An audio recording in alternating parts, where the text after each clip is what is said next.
I think it's a little biased case, but I definitely see where you're coming from.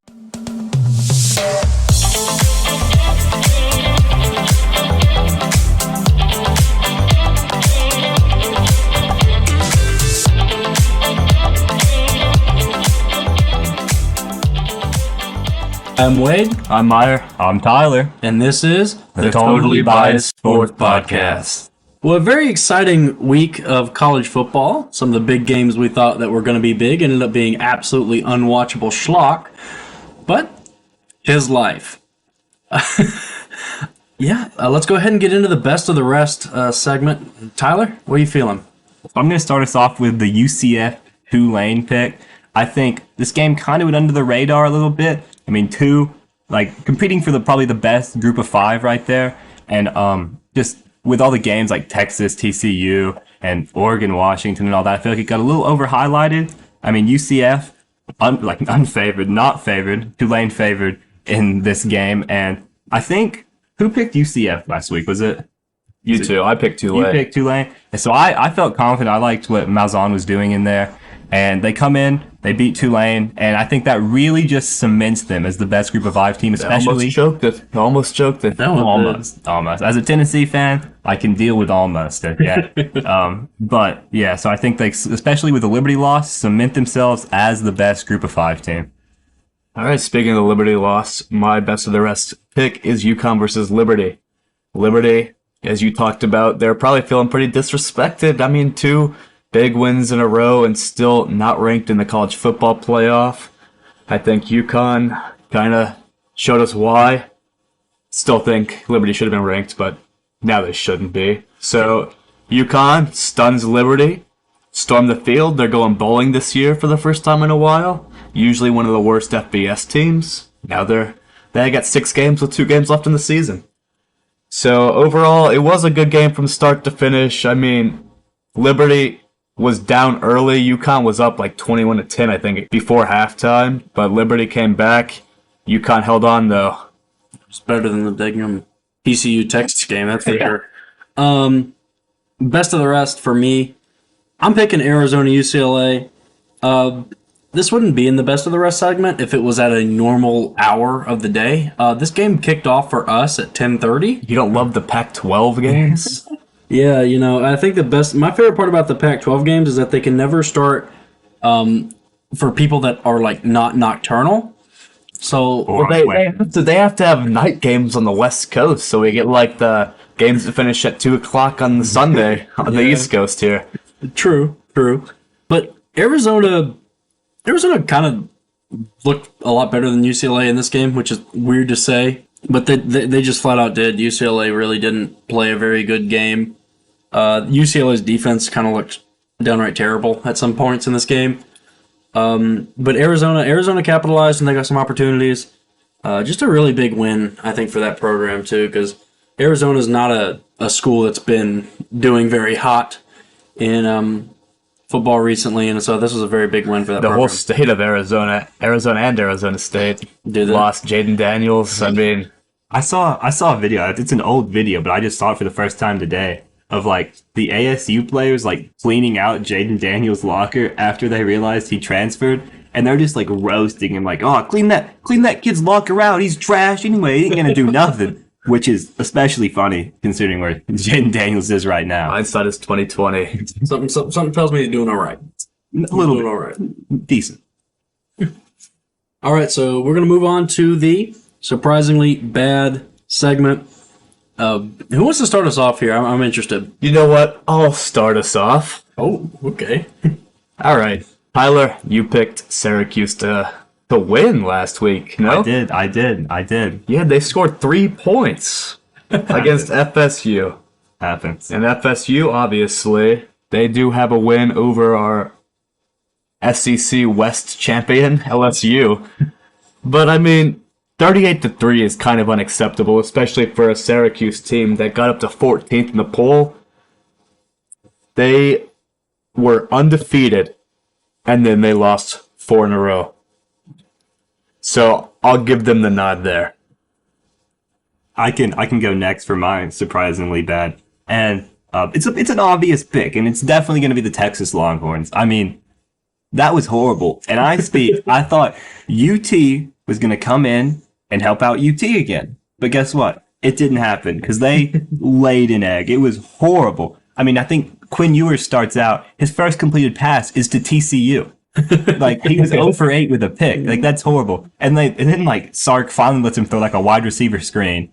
I don't blame it all on Quinn Ewers, though. I mean, it's his, like, 5th game ever as a college quarterback, so we can give him a little bit of leeway there. I think his receivers did not help him out. Yeah, that's true. The people saying that Quinn Ewers is, like, awful, terrible, needs to quit football. Mm-hmm. Got to remember, he hasn't played a lot of football. Yeah, right? He's a kid. He's still a kid. He's literally a toddler, like in football terms. They were probably the same people hyping him up at the bet, saying, "Oh, Bama loses if Quinn Ewers plays." It's probably the same people. It's also the same people that probably think Will Levis is a top. Yeah, like Mel Kiper Jr. Really, all TCU did in that game was stop Bijan Robinson, and it turned out that's all they had to do because Texas stopped themselves. Yeah, that was such a big note about that game overall. Mm-hmm. Bijan could not get going at all. TCU had a very good game plan, but they just said, all right, wherever Bijan Robinson is, we're just going to make sure that guy doesn't get more than 3 yards, and we're going to be fine. Yeah. We're going to be okay. I think he was 12 for 29 at the end of the game, which is just not the numbers you have come to expect with Bijan Robinson. I think they only gave him the ball 12 times. Yeah, I mean, crazy. But I think at the point where you only get 29 yards off of that, you've realized that, like, that's just a brick wall out there. Like, Texas had like 2 freshman offensive linemen, and they were just getting bullied. And I think it really showed. I think TCU, a lot of people were disrespecting them. I'm not going to name, like, the 2 people at the table right here both picked Texas to win that game. I stood strong. I said TCU by a touchdown. And, you know, look what happens. I felt the disrespect was there, but I don't know. I think this just shows that Texas, they're pretty off and on team. I think everyone's kind of realized that. A little hot and cold. Yeah, look at the OSU game, not the Ohio State, but Oklahoma State game. Little cold. In Bama game, they were hot. Hot Oklahoma, they were just not hot. I might compare them to like a Notre Dame. That's fair. Yeah, Notre Dame had a really good half of football this Saturday. That catch too. Yeah, that was a sick catch against Navy. That was awesome. That even had like you had the Navy students there in like the stands in their full uniform, and they were amazed by that. I think Navy's just happy to see good football this year though at that stadium because things have been rough over there. Also, they're not used to people throwing the ball more than like 5 feet at a time. I like Navy's offense, man. I'm telling you, when NCAA, what was it going to be, 2022 or 2023 comes out? Dude, I will be playing Navy. I love the triple option. I think it's sick. I will be so useless. Anyways, I'm going to get on to my surprisingly bad. Kentucky, did y'all just forget how to play the sport of football? What are you talking about? Well, Chris Rodriguez went off. Yeah. Chris Rodriguez played really, really great. I'm more referring to the fact that Will Levis had a QBR of 15. You want to share a stat here about our backup quarterback here at the University of Tennessee? Do y'all want to? I think y'all should share. I got you. I think the stat is the fact that Joe Milton, 3 for 3. Okay, what was it? 105 yards, 1 touchdown. Should have been 2. Squirrel right. It was White, not right. Squirrel White. Really appreciate you, but like, how are you gonna trip over like the 2-yard line when Joe Milton throws like? So it was about like 60 yards just lengthwise, but he's also throwing it from the opposite hash to the other side. That's about 70 yards in the air, and it was a dime. This man Tyler calculated. I calculated that. I think came out like the Pythagorean theorem. I didn't use the Pythagorean theorem, and it was like 68 yards, and I mean that's just incredible. And I don't know. He just flicks his wrist a little bit. And then it flies. I think he could probably chuck it 80 yards. Like, it would not surprise me. Yeah, and what's so sad for Kentucky, they had some pretty decent receptions in this game. I think they had 2 catches over 20 yards. But they just had so much trouble getting any sort of passing game going. And that's been a kind of a common theme for them when they have struggled this year. Which is surprising because they have a quarterback that's rated higher than Bryce Young according to Mel Kiper Jr. I think he's basically Jesus. Yeah, that's the rumor. It's really surprising. Like all I hear, and you still have Kentucky fans giving excuses for Will Levis. Like, I think he can't play college ball. He's the NFL guy. He's got the size. Like he's a big man. He's got some of the things that you can't teach. but he doesn't have the things that you can. Okay, and that's not good, especially at the point of his career that he's Should have stayed with Sean Clifford. I don't understand I don't get the hype around him. What I really don't like about it is that the fact that Will Levis is getting so much hype in the draft is taking so much more credit away from players that are actually playing really good football this year. Like Bryce Young, who, if the Heisman was given based off of pure talent and pure need for the team, Bryce Young needs a back brace. That man carries that team to a win every single week, regardless of if they want to or not. Just an awful game from Kentucky. If Bama doesn't have Bryce Young, what's their record right now? They're probably Kentucky. They're probably 6-4. I think they probably lose to Texas. Yeah, Texas and A&M is. Yeah. Well, he didn't play at A&M. He did. No, that one. What was his name? Who's Bama's backup? The Milroe. Yeah. I mean, man, he's which one? Yeah. He's a running back pretty much. I mean, he's super. Isn't he like the fastest player on their team? I think I saw at one point. He's got a pretty good arm, but it's not. That's not why he's in the game. You know what I mean? No, I think he's a good player. I don't think he was ready for college ball, but he's definitely not Bryce Young. I'll give him a 6-4 too. I mean, Ole Miss I think would have beat him. Mm-hmm. Tennessee would have blown him out. LSU would have blown him out. Yeah. So I think Texas would have won. I think just on pure need, Bryce Young definitely. But I mean, also you got to think about like Iowa's punter too. That guy's incredible. Yeah, that guy definitely deserves something. Give this man I don't think it's the Heisman, but he deserves something. We need some more special team representation in the Heisman. Kentucky was the number 7 team in the nation on October 1st, and now they have lost to Vanderbilt. Should have been April 1st. Yeah, should have been April 1st. Yeah. Anyways, we're going to talk about the biased take of the week. We're going to answer kind of 3 questions in rapid succession this time because there's a lot of pretty good ones that don't really require that much extrapolation. So, first question, is TCU legit? I think so. I don't think they're going to go undefeated, and I don't think they're going to be in the playoff. I think they're going to be in the Sugar Bowl. Well, then they're not legit. I think a Sugar Bowl is a legit team. I think Tennessee has a good shot at getting in the Sugar Bowl, but is Tennessee not a legit team? I think they definitely have what it takes. They're the best Big 12 team, and I think if it wasn't for the fact that the Big 12 is just so good at destroying their own chances at a playoff, I think they'd be in. And also the fact, I'm not like retracting my statement, I do think they're legit, but I also just don't think the Big 12 shows up in the playoffs. Like, they are the only Power 5 conference without a playoff win. Like, a Big 12 team has never won a playoff game.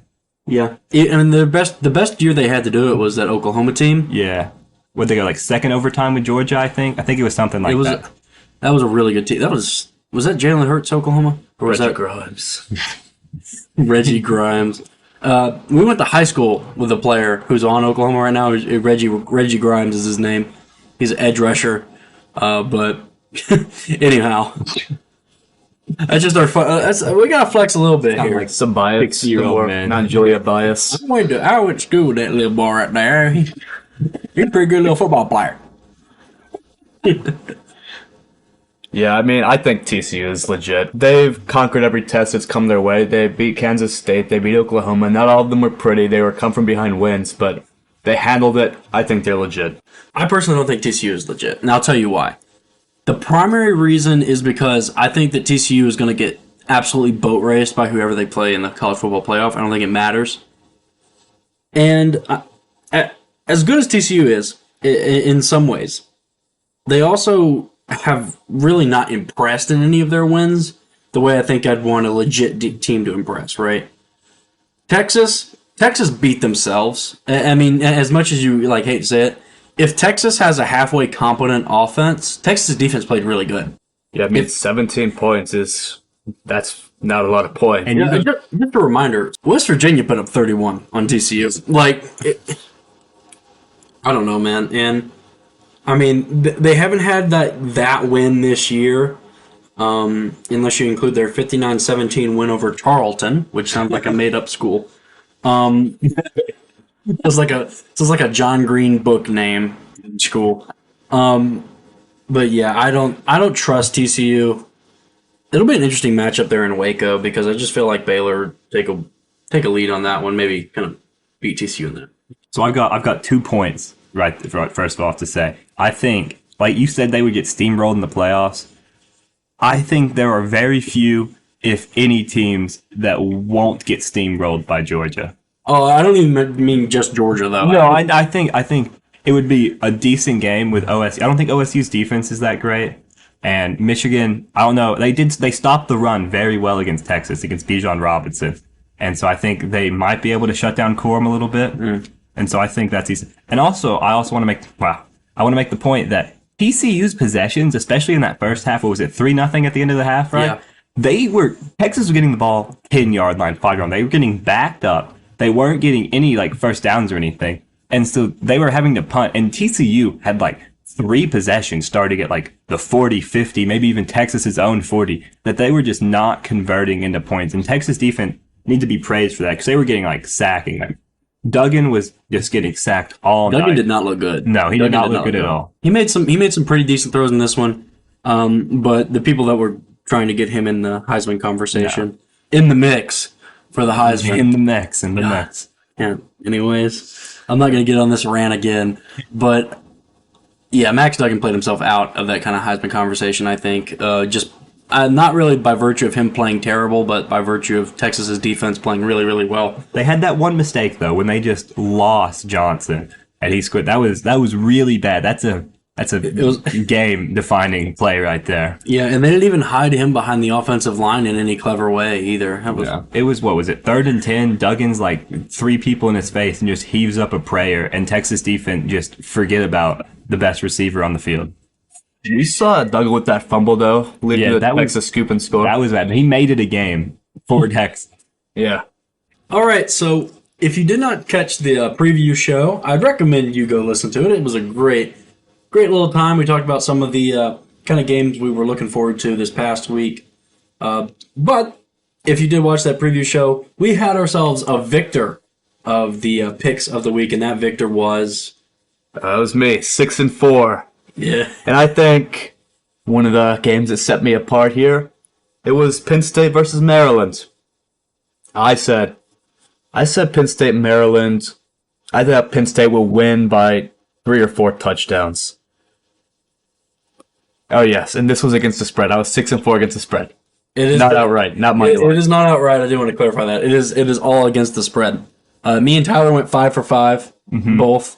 Which I thought I did better because I picked Washington over Oregon.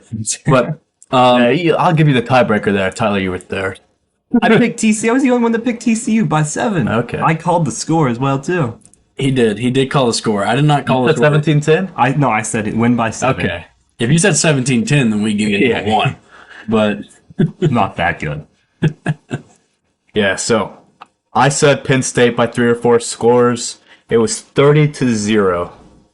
So, I mean, if you get 2 touchdowns and 2 touchdowns with a 2-point conversion, 4 scores. But so I think what really set Penn State apart this game was their defense. At halftime, Maryland had a whole 27 yards. Also, Penn State's running backs are just out of this world. I mean, if you guys watch the NFL, Saquon Barkley, that guy he's having himself a year. It's decent. But Penn State, 5.8 yards per rush this game. Nick Singleton had a game, 122 yards, 2 touchdowns. It was just a good game for Penn State. 30-0. Just a good game.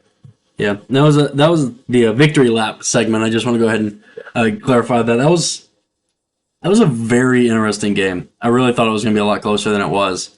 I hoped it was going to be a lot closer than it was. I also want to go on the record and say, I think Penn State is just as good as LSU. Ooh. They're both 2-loss teams. LSU has a loss to FSU and a blowout loss to Tennessee. You can blame that FSU loss. It's their first game under a new coach. Silly mistakes. Extra point. Extra point. But, yeah, that Tennessee game, obviously, probably a little more lopsided than they expected. But Penn State lost to Ohio State, got blown out by Michigan. You just, I feel like if you lose to the number 2 and number 3 team, it's kind of like you kind of have an excuse to do that. Those are 2 losses that everybody out of the top 5 probably would have lost to. So if you're going to say that LSU and Penn State are kind of similar, would you agree with my hot take that neither of them deserve to be in the college football playoff conversation? I agree. So Penn State, obviously, with 2 losses, they're the 3rd best team in the Big Ten, but they're also the 3rd best team in the Big Ten East. So they're not getting anywhere near their conference championship game. LSU is going to the conference championship game, but guess what, guys? It doesn't matter. First of all, they're not letting them to 2-loss conference champion, even if it's the SEC. I don't care. I don't think so. They'll let in Ohio State or Michigan before. I agree. Second of all, because even if they win, they're not going to get in over Tennessee because we saw the head-to-head against Tennessee. I agree. Second of all, I don't know, we're talking the hypothetical game when they're going to get absolutely throttled by Georgia. It's going to be at least a 20-point game. I don't think Georgia shows up. Like in Georgia, I think they show up in pretty big games. But just remember what happened the last SEC championship game. Everyone thought Georgia was going to walk away with it. Yeah, I don't know. I think LSU is different than Alabama. Especially that's a fair statement. I'm not saying that Alabama was still undefeated. They had 1 loss to Texas A&M. This is a 2-loss LSU team, and they got blown out by Tennessee, and they lost to FSU, who's looking better, but still not great. Yeah. I mean, yeah, very true. Very true. So with that being said, we're going to get on to our biased game of the week. Tyler, you want to start us out? Absolutely. My biased game of the week is going to be Texas TCU. Okay, this is a game that I watch pretty closely, okay? Mainly because I was very hoping that Texas would pull it out, even though I picked TCU. I guess, you expect disappointment so you're not disappointed. But it just wasn't like Texas didn't show up. I mean, neither team's offense really showed up, especially in that first half, right?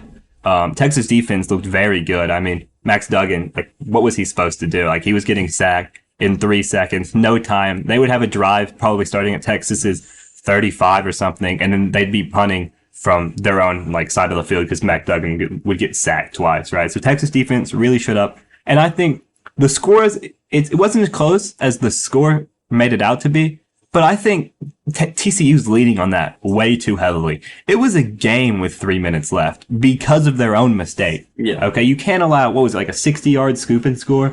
Like a first down and the game's over, and then he fumbles it, Texas scores, and all they got to do is get a stop. And they almost did. Quentin Johnson, that was a rough catch for him to make on that 3rd down. I didn't think he would because they'd been dropping passes like that all night. I thought it was a pretty decent game. I think it was a little boring because I think people are so used to today's game. It's like the opposite of that Tennessee-Alabama game. Yeah, it's the opposite of Tennessee-Alabama. I think people are way too used to just offense. And it was a little, enjoyable just to see, 2 defenses come and show out. Quinn Ewers obviously didn't play well. I think his receivers didn't help him in that. Lots of dropped passes. Bijan Robinson didn't have himself a game, and I think TCU's D-line played outstanding. Just bullied Texas O-line. And so I think that was my game of the week. I think it was a good defensive slugfest, and Texas defense played really well except for that one little mistake of letting Quentin Johnson just, float behind 2 of you, and Max Duggan throws up a prayer on 3rd and 10. If you erase that, completely different game. But you could say the same thing about the scoop and score. So I think it was honestly a pretty decent close game. And if Texas shows up whatsoever, I think it's a different outcome. Yeah, I completely agree. Texas played like garbage. Texas's defense played awesome, though. Mm-hmm. Baron Sorrell was a monster in this game. I swear, every time I looked up, he was in the backfield. I mean, Sark was way too aggressive in the start of this game. I just want to get that out there. I mean, he went for 2 4th downs in a row in TCU territory. Mm-hmm. If he would have taken those 2 field goals, I mean, it's a 6-0 game. Right? Also, the punt blocks, way too aggressive on that. I think they definitely dialed something up. They definitely saw something in film they liked because they were getting free. They were not getting there in time, and it almost cost them a 1st down in the very first punt, but they gave him. They just gave him the 5-yard penalty, but it was a complete turnaround. They gave him a 15-yard penalty on a 4th and 5 because he just drills the punter. And then what does TCU go down? Instead of punting, they go down and put 7 in the game, 7 in, and that changes the game. So I think. And what I think, sorry. No, you're good. What I think was so crazy is that you look at how TCU was playing that game, right? They were not afraid to make it slow. No. Texas looked uncomfortable with how slow the game was going. And I think that comfortability factor, really played into it. TCU does, I will say, for a team I don't really trust as a legit playoff contender, I think that they're a very adaptable team, and I think that they are very, very competitive. Kind of, they don't want to. I guess the right term is that they don't really, no matter what situation they're put in game wise, they're always going to be on the attack. They're always going to be kind of able to adapt to that situation. Improvise, adapt, overcome. Meyer, you're not allowed to say anything for the rest of the podcast now. You had your Okay. you had your victory lap segment. You had whatever that was. Well, actually, I'm gonna butt in here, and I'm gonna talk more about that Kentucky Vanderbilt game. Oh Lord. So, all right, take the names out of it. Take Levi. Vanderbilt. Take number 24 for some reason. Kentucky out of it. We're gonna talk Team Black and Gold versus Team Blue and White, and if you just look at that, it's a pretty good game. We saw some back and forth. I mean, it was a decent score. It's one of those games where you see a good amount of offense and defense. So it's like 27, 24, 21. So, yeah, I mean, Vanderbilt, people talk about Kentucky kind of just blowing it. Vanderbilt earned that win. It was a great win for them. Good to like kind of, I mean, they've been on a rebuild for like a decade or something. A rebuild in quotation mark. They're starting a new program here. We saw Clark Lee get emotional after that win, and deservedly so. They earned that. Kentucky played bad, but I mean, you gotta give it up to Vanderbilt. Good for them. It's their first SEC win since Jurassic Park came out. They haven't- That's not true, by the way. I just want to get that out there. Since the BC years before COVID. I think this win for Vandy does one thing especially, and it really poses a question for Week 13. Okay. Oh, I agree. Okay. So let's say Vandy goes out and they stun Florida and they win. Okay. You're looking at Hey, it's in Nashville. It's in Nashville. it's in They're Nashville. finishing off in Nashville. it's a 5-6 Vandy team not rolling in Tennessee. 4-6. If they beat Florida. Okay, yeah. And then Tennessee rolls into Nashville against a 5-6 Vandy team. Okay. And it really poses the question, like, what's important? A big narrative here. A big narrative. Like, what's important? A chance, and like I said, not a guarantee, a chance at a college football playoff berth, or Vanderbilt getting to a bowl game. I think the college football playoff berth is a little bit more important. No, you've got to take things, and you're not looking at the big picture way. You know, I'm fine with the Sugar Bowl. Yeah, if it Sugar means Bowl. Vandy can go bowling. Sugar Bowl plus Vandy going bowling, it's fine. That's a great season. Okay. Especially since Texas A&M is not going You bowling. mean Texas 4-8? Texas 4-8. Yeah. Oh man. The worst team in the SEC, Texas 4-8. Oh yeah. Whoa, Texas. Wouldn't be surprised if they lost to UMass. Hey, they could find a way. Okay. Oh yeah. If Texas A&M can do one thing really well, it's find ways to lose literally any football game. Or $95 million. Or $95 billion. That's also true. It's the biggest ATM. That was a good segment right there, Meyer. Your talking privileges are back. Thank you. Of course. My biased game of the week, I gotta go with Oregon Washington, man. This was the best game of the week by far. From start to finish, it was high-powered offenses. Actually, I don't really say that. Second half, you could not look away from the television because every time you did, there was a deep ball flying somewhere, and Michael Penix or Bo Nix scored a touchdown. It was plain and simple. The Knickses. It was better than probably the Texas TCU game on at the time. More fun to watch. Well, yeah, I think Really? Kelly, I think watching paint dry is more fun. I know I did say I like the defensive slugfest, but like as a Tennessee fan, there is nothing like a shootout. Okay, it's so fun to watch, especially when you win by like let's say like 52-49 or something like that. And Washington won this one 37-34. I Like will those say 3-point wins. Yeah. Those are Yeah. always fun. it was a weird game overall.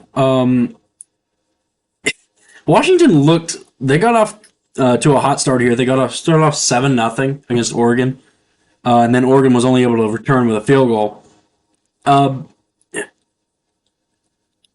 Oregon had the fumble, which I think was really bad. But kind of after that, Washington wasn't able to capitalize on it. Just kind of sort of keep going down the line, right? It was kind of a slower first half. I think it was 13-10 at the end of the second. So, and then the second half was just an explosion of points. Michael Penix played amazing in this game. Quarterback rating of 93.9. All right. If you subtract Michael Penix Jr.'s rating from Will Levis's rating, you still have an above average quarterback. And that's insane. But Bo Nix played good in this one too. He just missed a drive, and that's what killed Oregon in this one. I saw the take floating around that if Oregon didn't lose Bo Nix for that drive, they win this game. Maybe. I'd believe it. I just think that I want to see what Washington would do, because I do think this was a game that was going to be whoever got the ball last. And it just so happened to be Washington that got the ball last. Oregon has not been able to capitalize when they've had this sort of college football playoff hype. And it's been a consistent theme for them. Hey. Give Mariota some credit. First college football playoff, Oregon got Pac-12's only win in a college football playoff, and then they got destroyed by Ohio State by like 20 points. But still, Oregon, they showed up. They was like the Jameis Winston era of FSU, where they hadn't lost a game in like 3 years or something crazy. Not like 3 years. They went years without losing a game. And when they show up, and Oregon, I think, beats them by like multiple scores in that playoff game. So I mean, Oregon can show up. They just don't tend to. They just don't really like it. They only show up when they feel like it. But trust me, as a Tennessee fan, I know what that's like. Also, what's unfortunate is I think this game has knocked Bo Nix out of the Heisman race, and it wasn't even his fault that they lost, but I just don't think he's in the race anymore. Bo Nix played good too. All right, Bo Nix had a quarterback rating, I think, of 90.9, right? So if you subtract Michael Penix's rating from Bo Nix rating, you get 1/4 of Will Levis's rating. We got to stop clowning on this guy. He's gonna find this podcast and then hunt us down. Oh no, gosh. I don't think he'd be very accurate. Hopefully he doesn't throw anything at me. Just don't try to dodge it. Just stand still and see if he can hit you. Oh boy. But yeah, no, Washington played really good in this game. This is how I sort of pictured the game going back and forth. I didn't know if Washington was going to win. I'm really glad they pulled it out. That way I can say y'all are stupid. But there was no way they were not going to cover that spread though. So let's get to the biased ballers of the week. Tyler's ready. He's got his hand raised. I'm going to start us off, right? So this is starting with yours or with ours? With ours. We'll go with ours. We're going to start with ours. Me and Meyer kind of came to this together. It's a bit of an unorthodox pick, okay? But you're going to have to hear me out. So often you see a backup. Not a backup, but it's Joe Milton III, ladies and gentlemen, okay? That man put on a show in the 2 drives he played. More yards than Will Levis, funnily enough. I don't know. Have we said that yet? I think we have. We'll probably say it 2 more times in this segment, though. So it was incredible. He starts off with a 10-yard run, lowers his shoulder. Probably, I would be scared to tackle that man. Okay, and I think he's just a monster of a human being. And then he just drops back, chucks the ball 70 yards, and Squirrel Right trips over the 2-yard line. Okay, but what Joe Milton really did was give me hope for the future. Okay. Because, sure, Tennessee has Nico coming in, right? And Nico looks great. He's an athlete. It's crazy. We're top-rated men's volleyball player or something. Yeah. Crazy athlete. And I just assumed that, it's just going to be Nico's ball, But is going to be Nico or Joe when Hendon in the nursing home next year? Yeah, Hendon's getting checked in. It was senior citizen day for Hendon Hooker, at Missouri. But I think it's going to be a real battle this spring. Hooker, Fant, and Chase McGrath are all quite old. Very old. They're all 6th years. We're a team full of old men, okay? And so I think Joe Milton is going to make it a battle this spring for the starting job, and I wouldn't be surprised if him winning that and maybe redshirting Nico. You got to remember, Peyton Manning didn't start out right when he got to Tennessee. He only got in at an injury. And so I think Nico would stay if he got redshirted. If he saw their vision for the red shirt, I think lots of people just transfer like willy-nilly nowadays. But I don't know. I've never met the guy. I can't really judge his character. He seems I mean, like Ezekiel's mature enough to realize that it's for the best for everybody. Yeah. Like, then he'll be fine. But sometimes, I mean, those 18-year-olds, sometimes not very mature. No, I think, and again, but I think he seems like a nice guy. He seems invested. I mean, obviously, I follow him on Instagram and I see posts about Tennessee all the time. So I think he's really excited. And I wouldn't be surprised to see him get redshirted first year. And I think that'll just only help his growth and progression. I completely agree. That offense seems to be better the more time people have to like analyze it and get into it. Mm-hmm. And I think that overall for Joe Milton, what has helped him become this better version of himself has been this year to kind of learn the system. He looks the same that he did But last better. year. Like, he's still chucking the rock. But this time, instead of 10 yards in front of the receiver, He's hitting it. he's hitting the receiver. And it's a sight to see. It's scary, especially if you were to tell me this is how he looked coming out of Michigan those years ago. Dude, Oh, gosh. that's crazy. He's got 1 year of eligibility left. And I don't know. I think he's a better talent than Hendon Hooker. I think Hendon Hooker sets himself apart with like his knowledge of the game and just how he plays. But I think Joe Milton, it's like an Anthony Richardson debate. Like, Anthony Richardson he is a very talented quarterback, but he just doesn't show it all the time. Like Levis. Like, Sometimes he does. Sometimes, Richardson is one of the most inconsistent QBs. When he's on, he's on. Yeah. Will Levis, we haven't seen him on much this year. I think we've seen Anthony Richardson on more than Will Levis. well, correct me if I'm wrong. Joe Milton had a passer rating of 100 in this game. He was perfect. I don't know, 3 for 3 for 105 sounds like 100. QBR, 100.0. Yeah, absolutely. Yeah, 3 for 3 for 105 yards. And a nice run there, too. A nice run, absolutely. They didn't let him. I feel like Heupel should let him throw at the end, but I mean, Dylan Sampson he carried our team. Yeah. Not going to carry, but he really, I think, got the offense going in the second half of that Tennessee game. He had some crazy one. He's averaging like 12 yards a carry, which is just insane. That's wild. And it's so different, I think, also. Yeah. But anyways, I'm sure we'll talk more about this Tennessee-Missouri game next, but I'll get to mine. I'll take, as I talked about earlier, Penn State, running back university. My guy is Nick Singleton, 122 yards, 2 touchdowns. Just walked all over Maryland's defense there, and it reflected in the score, 30-0. did you have an individual bias baller of the week? No, mine was just Joe Millie. Okay. Had to be Joe Millie. He's got it written down. Joe Millie, aye. Aye. Yeah. That's for every pass he completed.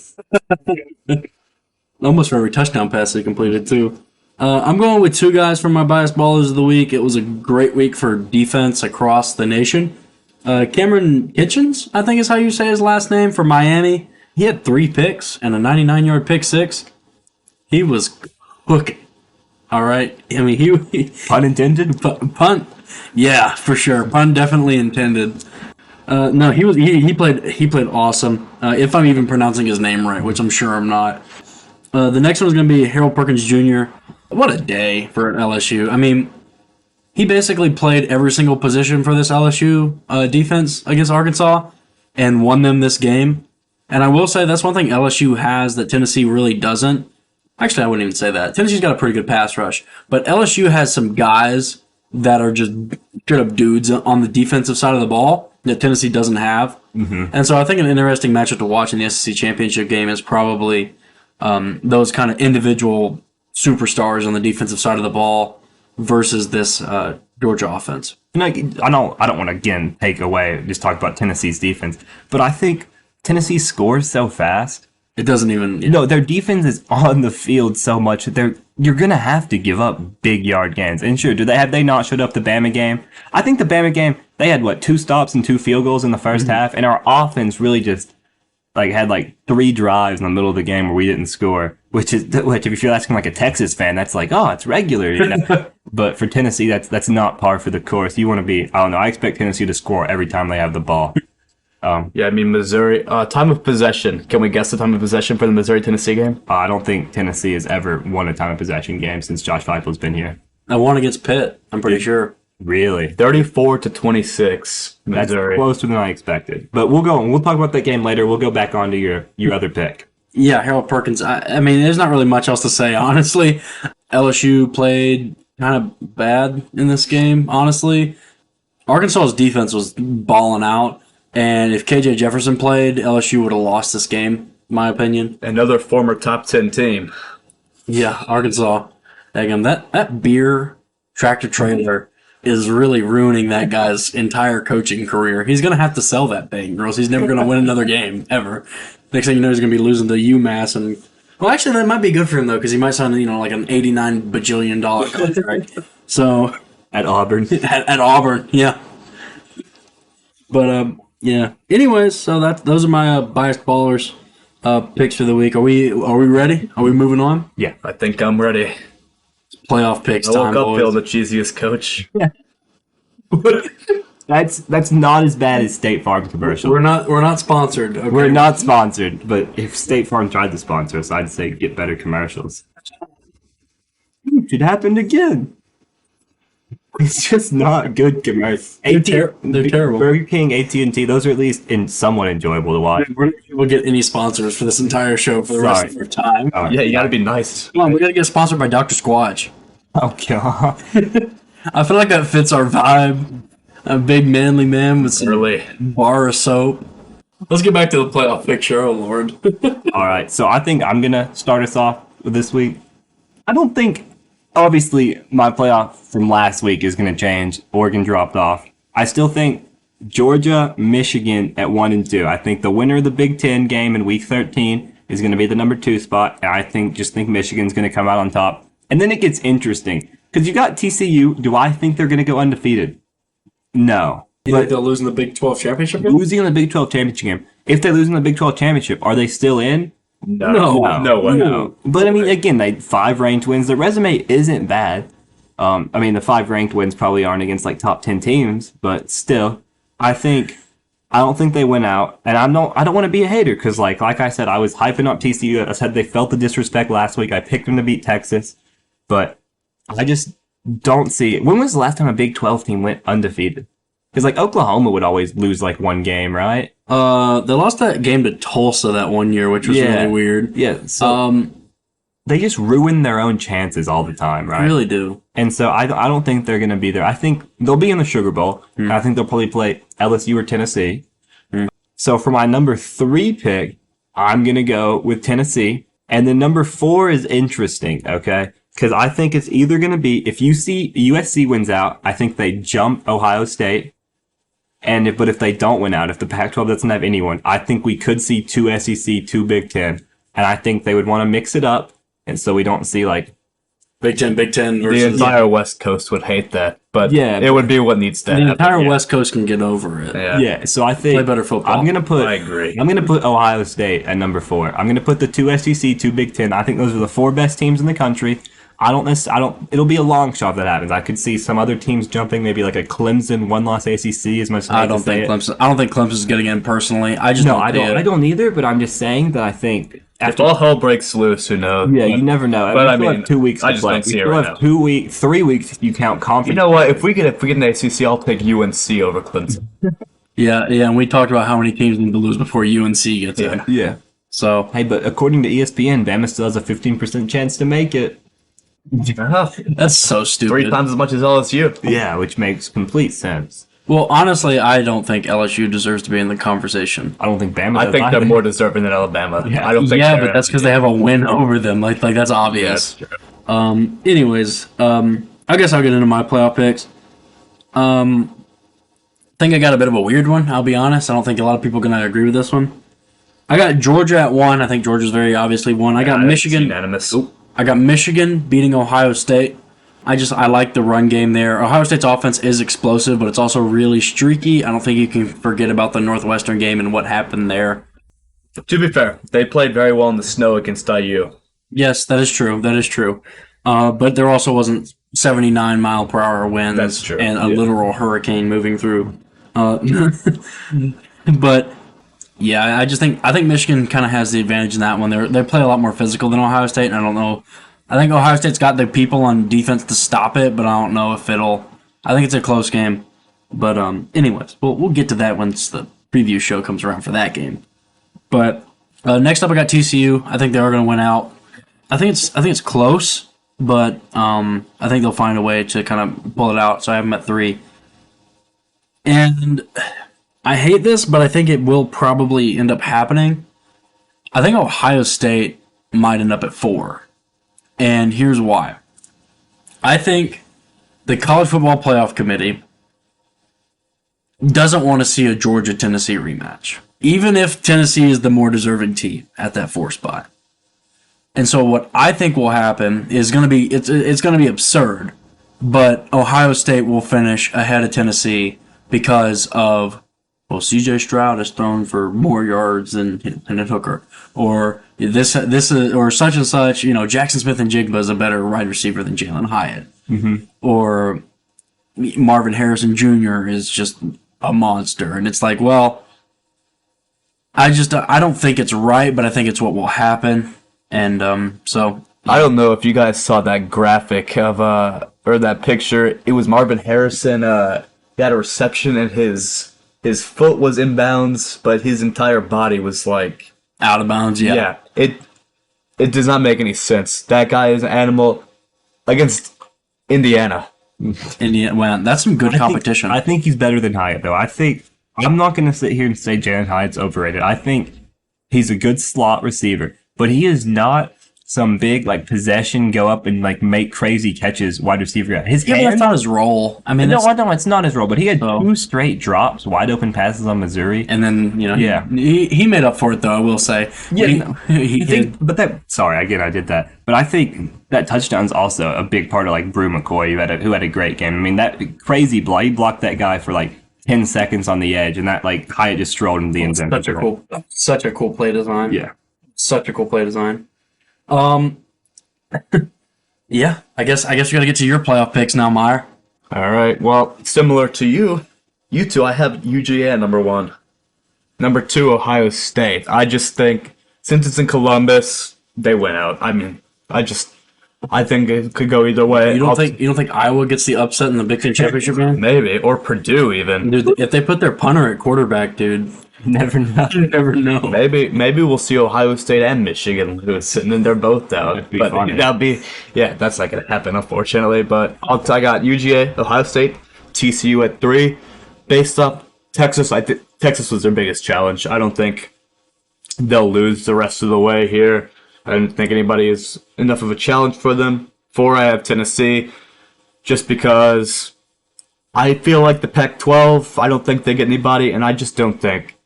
I feel like Ohio State, Michigan, unless it's a instant classic 1, 2, 3-point game, overtime, I just don't think that Michigan will get in over Tennessee. Even then, Or Ohio State, whoever the loser is. I still think Tennessee's resume is better, but I'm still a little nervous about that, right? But I mean, as long as if Alabama, of course, I'm nervous as well. Yeah, but I want Alabama to win. As bad as I hate to say that, that'll make.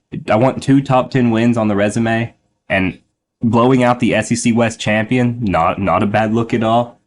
no, not at all. So I think the resume is especially better because what do they have? Penn State as a win. Maryland's not going to get ranked. They Penn don't State have. is their only win. Yeah. Penn State might finish top 10. Who knows? That's about as.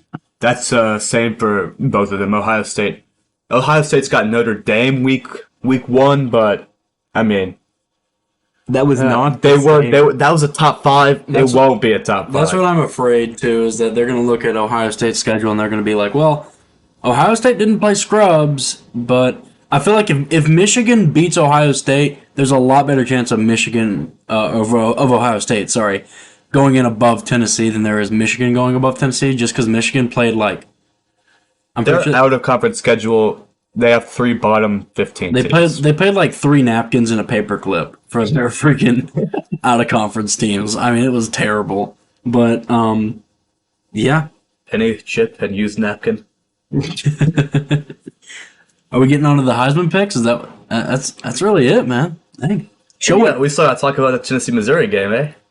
I mean, if y'all want to talk about the Tennessee Missouri game real quick, we'll do that, and then we'll get into the Heisman One picks. thing, I don't want to go into too much depth about it. I want to say one thing. To everybody complaining about Tennessee racking up the score, you guys are probably the same people saying that Tennessee needs style points.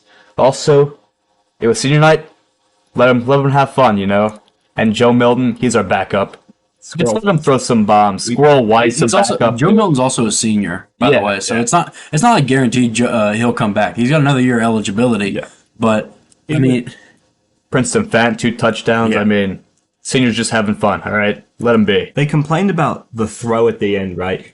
It was, first of all, that drive at the end. It was a QB2 throwing it to wide receiver 5, and then running back 3. That's on you. That is on you at that Missouri, point. You're a number 15 defense in the country. That shouldn't be able to happen. And so I think people need to complain about Missouri sucking on defense. I think unsportsmanlike. No, I think unsportsmanlike's. Oh, it's all right. You guys played well enough. We won't try anymore. No. If you want sportsmanlike, we're gonna try our best. That shows respect. We have respect for Missouri, and we want to go all out. I'm with that. I also don't like. I've never liked the people that are like, "Oh, you're up, ease up." Yeah, that's how you lose games. That's how you lose games. That's why that Florida game got scary at the end. Exactly. That's why that Florida game got scary at the end. So Josh Heupel's looking at that and he's like, "That's not happening again."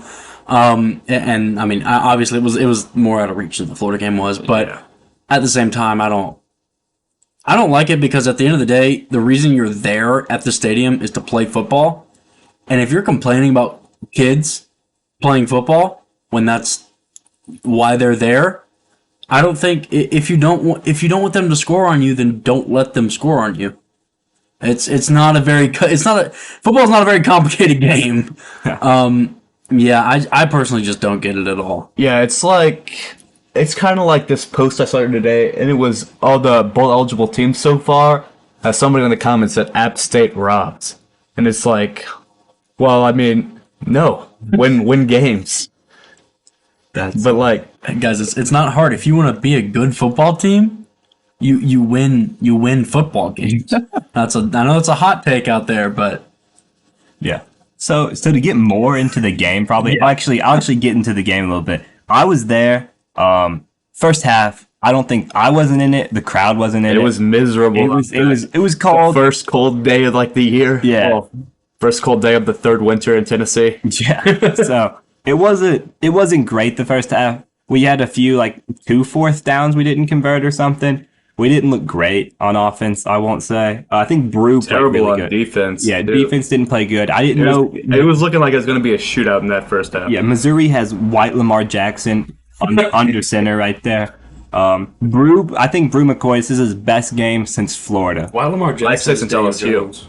He went off at LSU. Okay, I didn't remember that. It was Biffle and everybody. I remember. Okay, I do left remember. And right. But that was a while ago. But he hasn't shown up. He had that big catch at Bama, but I think Hooker doesn't target him as much. I think Hooker doesn't throw to his left very well. And that's an interesting note. And Brew McCoy lines up on the left. Anytime Brew gets the ball, it's five feet over his head. Okay, and I don't know. He doesn't throw the ball to his left very well. I've noticed that this season.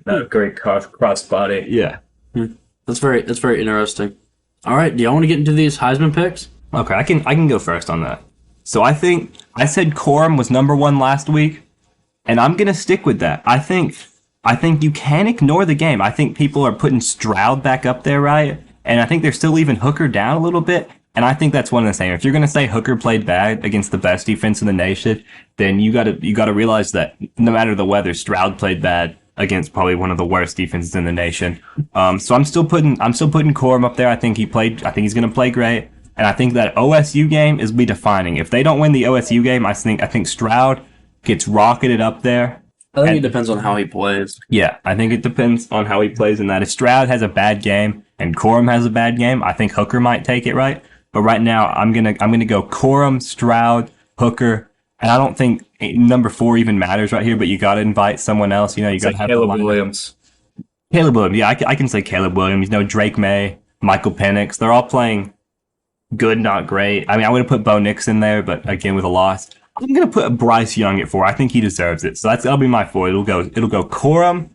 I mean, he may deserve it. There's no chance in hell he's getting Bryce Young. I don't care. That's my picks on who should win it. That's my picks. Okay, my picks. I'm just gonna give you a top 3: Corum, Stroud, Hooker. Whoever wins the Ohio State Michigan game is number 1. Whoever loses is 3. Hooker's 2. And if they both play bad, if If they both play bad, give it to Hooker. I like that. I don't think it will matter. And that's what I think is unfortunate. I think CJ Stroud will take it anyway.